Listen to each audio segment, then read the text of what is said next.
हिमाचल चुनाव को लेकर कांग्रेस, बीजेपी और आप पार्टी ने तैयारी तेज कर दी है। इसी बीच बीजेपी ने कांग्रेस पे निशाना साधा है। सूबे में 12 नवंबर को वोटिंग होनी है।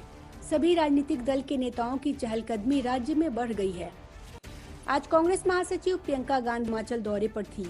कांगड़ा में उन्होंने परिवर्तन प्रतिज्ञा रैली को संबोधित किया और जमकर भारतीय जनता पार्टी पे बरसी। भाजपा के केंद्रीय मंत्री ने प्रियंका गांधी पर निशाना साधते हुए कहा कि राहुल जी की भारत जोड़ो यात्रा में आप क्यों शामिल नहीं हो रही हैं? क्या इसकी वजह यह है कि राहुल जी टुकड़े टुकड़े गैंग के साथ यात्रा कर रहे हैं या उन्होंने आपको याद ही नहीं किया? केंद्रीय मंत्री अनुराग ठाकुर ने प्रियंका गांधी के हिमाचल दौरे के बीच कांग्रेस पे निशाना साधा है।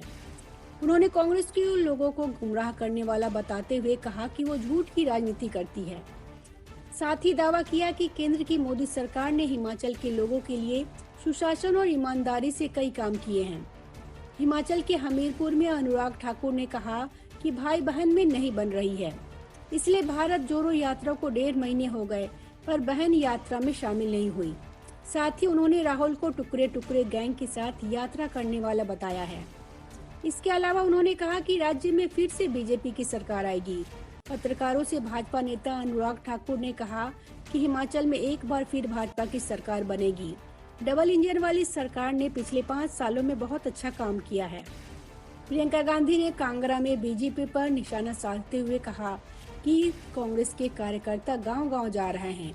दूसरी ओर बीजेपी नेता बगावत की कोशिश कर रहे हैं। इनको पता है कि कांग्रेस की सरकार आ रही है। प्रियंका गांधी ने दावा किया कि कांग्रेस का हिमाचल प्रदेश में सेंट्रल यूनिवर्सिटी, आईआईटी सहित गांव-गांव तक स्कूल बनाए। साथ ही कहा कि हिमाचल का रिवाज जारी है। हिमाचल में फिर से कांग्रेस आ रही है। उन्होंने केंद्र सरकार पे निशाना साधते हुए कहा, 1 रैंक 1 पेंशन नहीं दे सकते, लेकिन अग्निवीर स्कीम हो सकती है जिससे सेना को ठेके पे दिया जा सकता है। क्या आप अपने बेटों को 4 साल के लिए सेना में भेजेंगे कि वो फिर 4 साल बाद किसी दफ्तर में कर्मचारी बने? प्रधानमंत्री नरेंद्र मोदी हिमाचल प्रदेश विधानसभा चुनाव के लिए शनिवार को बीजेपी के समर्थन में सिंदरनगर और सोलन में 2 जनसभाओं को संबोधित करेंगे। राज्य में 12 नवंबर को विधानसभा चुनाव के लिए मतदान होना है। बीजेपी रविवार को हिमाचल प्रदेश के लिए अपना घोषणा पत्र जारी कर सकती है।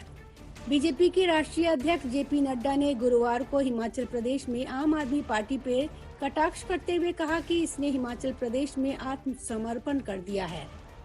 Bureau report, public news.